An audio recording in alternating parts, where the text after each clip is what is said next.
मित्रांनो, तुमचं स्वागत आहे माझ्या यूट्यूब चॅनलवर. आज आपण 12वीची द इन्स्कॅप रॉक ही पोएम डिस्कस करणार आहोत. ही पोएम लिहिलेली आहे रॉबर्ट साउथ यांनी. Robert Southey he born in 1774 and he died in 1843. He was born in Bristol, England. आता रॉबर्ट साउथ यांचा जन्म ब्रिस्टॉल येथे, इंग्लंड येथे ब्रिस्टॉल मध्ये झाला. तो झाला 1774 ला. He was the son of a draper. Drapers mean जे कपडे धुतात किंवा माल वाळवून जे विकतात, अशांचा तो एक मुलगा होता. Educated at Westminster school at Balliol college, Oxford. आता त्यांचं जे शिक्षण आहे ते वेस्टमिनिस्टर शाळेमध्ये आणि बेलिओल कॉलेजमध्ये झालं, जे कुठे आहे तर ऑक्सफर्ड येथे आहे. He was a poet laureate of England from 1813 to 1843. आता हे एक कवी आहे ज्यांचा कार्यकाळ 1813 ते 1843 पर्यंत राहिला. Some of his short poem like the scholar, the battle of the Blenheim, bishop Hatto, the Inchcape rock, etc. त्यांचे ज्या पोयमचं लिखाणकाम आहे त्यामध्ये the scholar, the battle of Blenheim and bishop Hatto, Inchcape rock ह्या पोयम त्यांच्या नावाजलेल्या आहेत. Are very popular with the school children. The Inchcape rock is a ballad. आता इन्स्कॅप रॉक ही जी पोयम आहे ही एक प्रकारचा पोवाडा आहे. Ballad means Powada. It's the story of the 14th century attempt by the abbot of Brothock install a warning bell on the इन्स्कॅप. आता ही जी poem आहे ही 14व्या शतकामध्ये घडून गेलेल्या एबॉट ऑफ ब्रॉथॉक यांची वॉर्निंग बेलच्या संबंधित ही पोयम आहे. Notorious sandstone relief about 18 miles, 18 kilometers off the east coast of Angus, Scotland, near Dungey and Wife, occupied by the Bell Rock Lighthouse. आता ही जी इन्स्कॅप rock आहे, ही जी बेल आहे, ही बेल लाईट हाऊस मध्ये लावलेली आहे, जी कुठे आहे, near Dundee and wife. Southey was inspired by the legendary story of the Pilate who removed the bell on the Innscap rock placed by the abbot of Aberbrothock. आता जे अबॅट of अबरब्रोथॉक हे जे होते त्यांनी जे इन्स्कॅप रॉक वर बेल लावलेली होती, ही बेल कोणाकडून रिमूव्ह करण्यात येते, तर ही कोणाकडून रिमूव्ह करण्यात येते, तर हे आपल्याला पोएम मध्ये सांगितलेले आहे.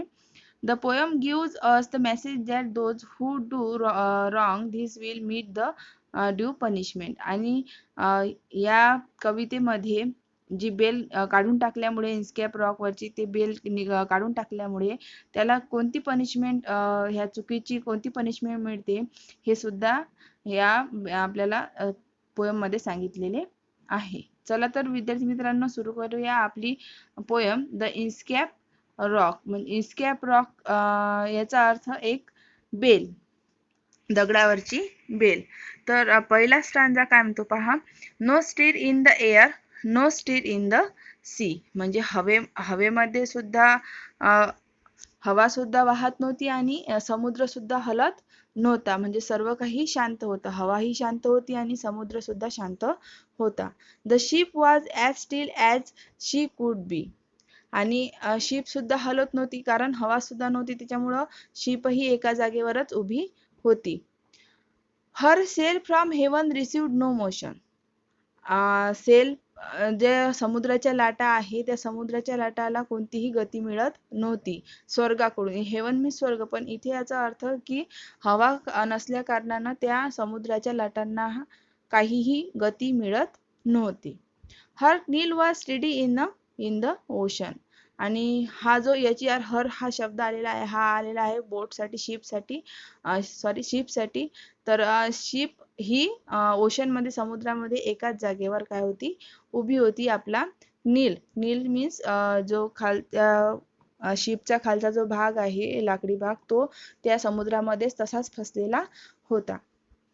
नंतर सेकंड स्टँजा मध्ये कवी म्हणतो, without either sign or sound of their shock, कोणताही आवाज न होता किंवा तेथे कोणताही आवाज नव्हता.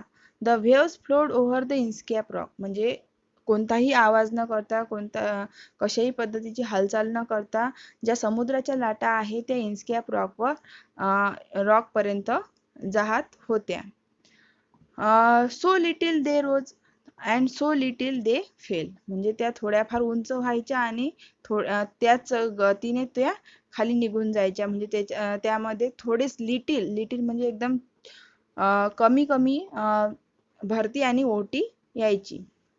दे did not move the Inchcape bell, मग कमी लाटा ह्या कमी दूरवर जायच्या, त्या कारणानं ती इन्स्कॅप बेल त्या लाटांद्वारे हलल्या जात नव्हती, ती स्थिर होती. नंतर थर्ड स्टांजा मध्ये सांगितलेलं आहे, द अबोट ऑफ अबरब्रोथक जो had place that bell on the Inchcape rock.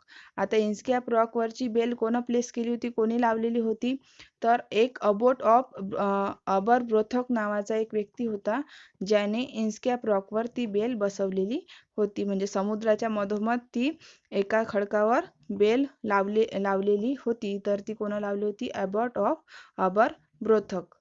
On the a buoy in the storm in the floated and swing, ती काय आपल्या समुद्राच्या ज्या लाटा वाहतात त्यामुळे ती काय व्हायची, वाजायची. And over the waves it warning रंग, आणि जशा जशा लाटा वाहत जायच्या तशा तशा ती वाजत जायची.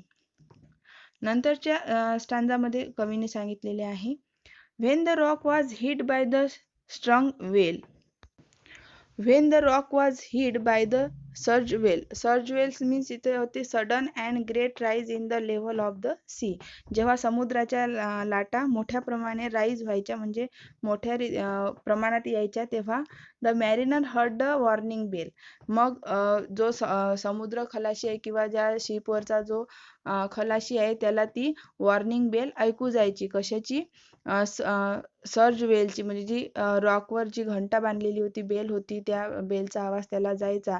वॉर्निंग, ती एक वॉर्निंग बेल होती, म्हणजे समुद्रामध्ये काही डेंजर परिस्थिती जर निर्माण झाली असेल तर ती बेल वाजायची. And then they knew the perilous rock, आणि त्यानंतर त्या खलाशाला पेरियलस म्हणजे डेंजरस, मग डेंजरस स्थिती जर निर्माण झाली असेल तर ते त्याला कळायचं. And the bliss the abbot of Aberbrothok, आणि हे ब्लेस्ड होतं, म्हणजे old English form of bless म्हणजे आता ओबोट ऑफ अबरब्रोथक यांनी ही एक प्रकारे कृपाच केली होती की ती त्यांनी त्या रॉकवर बेल बसवलेली होती. नंतरच्या स्टांजामध्ये पोएट म्हणतात, the sun in heaven was shining gay, जो सूर्य आहे तो चमकत आहे. All things were joyful on that day, आणि सर्व ज्या गोष्टी होत्या त्या मजेशीर चालू होत्या त्या दिवशी. The sea bird scream as they wheel around, आणि ज्या समुद्रावरचे जे पक्षी आहेत ते मोठमोठ्याने आवाज करत होते, गोल गोल फिरत होते. And there was a joyance in their sound, आणि त्यांच्या आवाजामध्ये काय होता, जॉय होता, आनंद असा होता. The buoy of the Inchcape bell was seen, the darker speck on the ocean green. Sir Ralph the rover walk his deck and he fixed his eyes on the darker speck. आता काय झालं की a buoy of Inchcape bell was seen, एका मुलाला इन्स्कॅप bell त्या समुद्रामध्ये आढळली. तर तो कोण होता, सर राल्फ द रोवर नावाचा व्यक्ती होता, ज्या व्यक्तीला त्या समुद्रामध्ये इन्स्कॅप बेल आढळली. त्याने काय केलं, a darker speck on the ocean green, त्याला कशी आढळली ती, या हिरव्यागार समुद्रामध्ये एक दगडावर काय tiny speck means tiny dot, एका डॉट सारखी वाटली त्याला. आणि sir Ralph the rover walk his deck, मग आता त्याने त्याचं जे शिप आहे ती त्या स्पीक कडे म्हणजे त्या बेलकडे वळवली.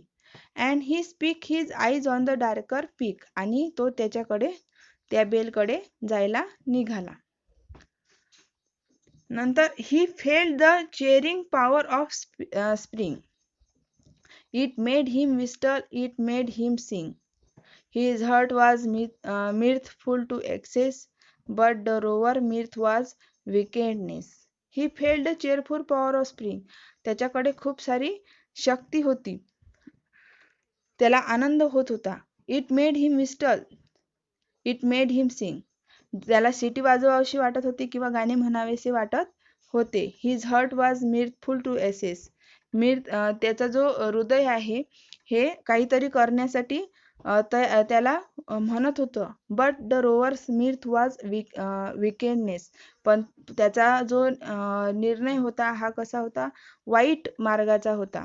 त्याला त्या समुद्राच्या वस्तू लुटायच्या होत्या. त्याने काय केलं? नंतरच्या स्टांजामध्ये पहा, पोएट सांगतायत, his eyes was on the Inchcape float. त्याचे जे डोळे होते त्या इन्स्कॅप फ्लोटवर टिकून होते. म्हणजे त्या इन्स्कॅप फ्लोटवरची जी बेल ती वाजत होती त्याकडे तो निघालेला होता. क्विथ ही माय मेन पुट आउट द बोट.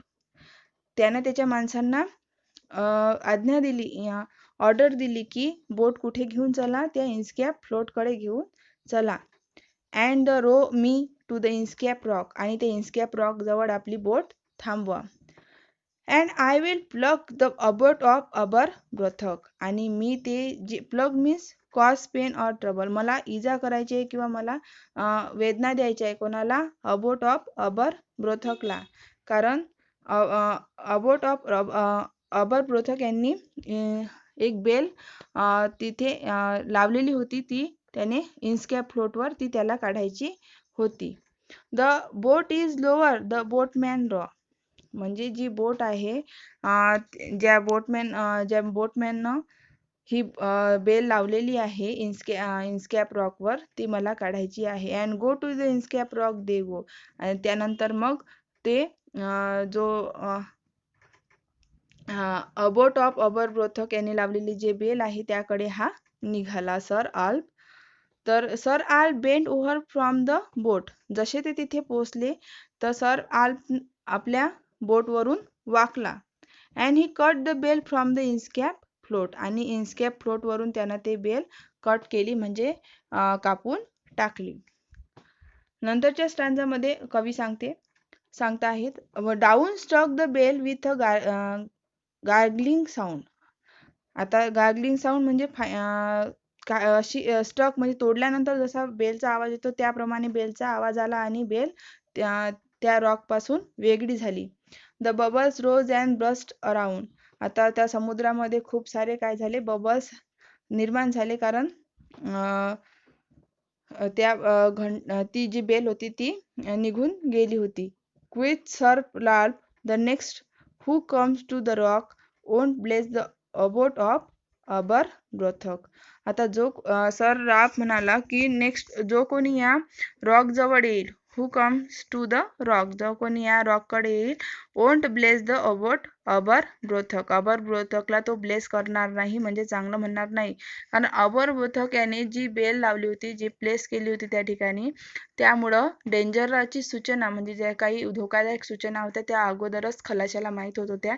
परंतु आता तसे घडणार नाही, कारण सर राल्फ याने ती घंटा तोडून टाकली होती. Sir Ralph the rover sails away. तो सर राल्फ तिथून निघून गेला. He scoured the seas for many days. त्याने समुद्र खूप दिवस लुटला. And now grown rich. आता तो श्रीमंत झाला होता. With plunder store. त्याने ज्या ज्या वस्तू चोरल्या त्यामुळे तो श्रीमंत झाला होता. He steer his course for Scotland shore. आता तो स्कॉटलँडच्या समुद्र किनाऱ्यावर निघाला होता. So thick a haze spread the sky. Haze याचा अर्थ दिलेला आहे थिन मिस्ट. आता त्याने आकाशाकडे पाहिले. They can not see the sun on high. त्याला सूर्य त्याच्या डोक्यावर दिसत नव्हता. The wind had blown a gale all day. संपूर्ण दिवसभर हवा मोठ्याने वाहत राहिली. At evening it hath died away. आणि सायंकाळ झाली. म्हणजे रात्र झाली. On the deck the rover take his stand. आता रोवरनं ठरवलं की एका किनाऱ्यावर आपण थांबायचं. So dark it is they see no land. परंतु इतका काळोख पसरलेला होता की त्याला समुद्र किनारा दिसत नव्हता किंवा जमिनीचा तुकडा सुद्धा दिसत नव्हता.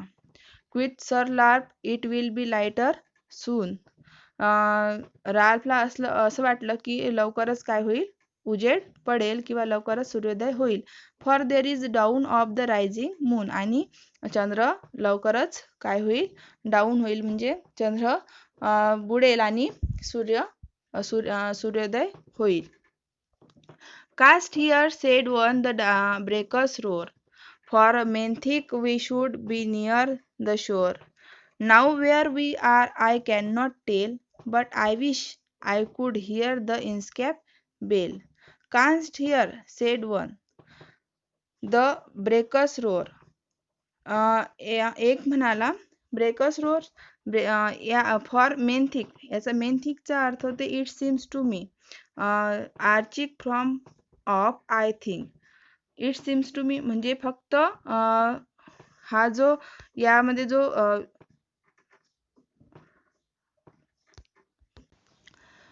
एक त्या राल्फ सोबत जो एक व्यक्ती होता तो म्हणाला की आपण खूप दूरवर आलेलो आहे. Methinks we should be near the shore. आपल्याला असं वाटते की जो किनारा आहे तो खूप दूर आहे. Now where we are I can not tell. मी कुठे आहे असं मी सांगू शकत नाही. कोण म्हणाल सर राल्फ हा स्वतःलाच म्हणाला की मी कुठे आहे मला माहीत नाही. But I wish I could hear the Inchcape bell. मला इन्स्केप बेल चा आवाज येत आहे. They hear no sound, the swell is strong. त्यांना कोणताही आवाज येत नव्हता. द स्वेल इज स्ट्रॉंग म्हणजे समुद्राच्या लाटा खूप वेगात येत होत्या. Though the wind hath fallen they drift along. Drift means move slowly. आता the wind hath fallen they drift along म्हणजे ते खूप हळूहळू जात होते. Till the vessel strike with the shivering shock. आणि त्यांचं जे बोट आहे, त्यांचं जे शिप आहे ते एका रॉकवर आदळलेली होती. O Christ, it is the Inchcape rock. आणि तो कोणता रॉक होता, इन्स्कॅप रॉक होता. Sir Ralph the rover tore his hair.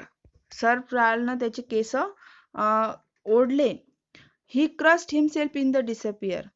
आणि तो ओरडायला लागला कारण तो समुद्रामध्ये कसा झाला होता, दिसेनासा झाला होता, त्याला काहीही सुचत नव्हते. The waves rush in every side. संपूर्ण त्याच्या शिपच्या संपूर्ण बाजूने समुद्राच्या लाटा वाहत येत होत्या. The ship is sinking beneath the tide. आणि त्याचं जे शिप होतं ते आता पूर्णपणे समुद्रामध्ये डुबणार होतं. But even his dying fear. परंतु त्याची जी भीती आहे, मरण्याची जी भीती आहे त्याची, वन ड्रेडफुल साऊंड कुड द रोअर हिअर. आणि त्याला जो आवाज येत होता तो कसा होता, ड्रेडफुल, खूपच भयानक असा त्याला आवाज ऐकू येत होता. As sound as if with the Inchcape bell. तो आवाज कशाचा होता तर इन्स्कॅप बेलचा आवाज होता. कारण ती इन्स्कॅप बेल त्यानं तोडलेली होती आणि देवाने दिलेली त्याला ती एक शिक्षा होती, पनिशमेंट होती. The devil below was ringing his नेल.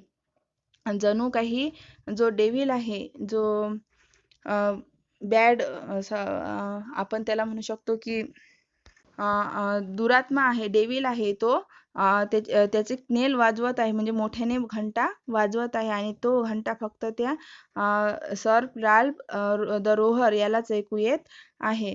अशा प्रकारे रॉबर्ट साऊथ यांनी ही लिहिलेली पोयम आहे. या पोयममध्ये सर राल्फ द रोव्हर यांनी केलेले जे वाईट कृत्य आहे, त्या वाईट कृत्याची शेवटी त्याला कशी पनिशमेंट देवाकडून मिळते ती या पोयममध्ये त्यांनी सांगितलेली आहे. जर विद्यार्थी मित्रांनो तुम्हाला माझा व्हिडिओ आवडला असेल तर नक्कीच लाईक, सबस्क्राईब आणि कमेंटसुद्धा करा. थँक्यू.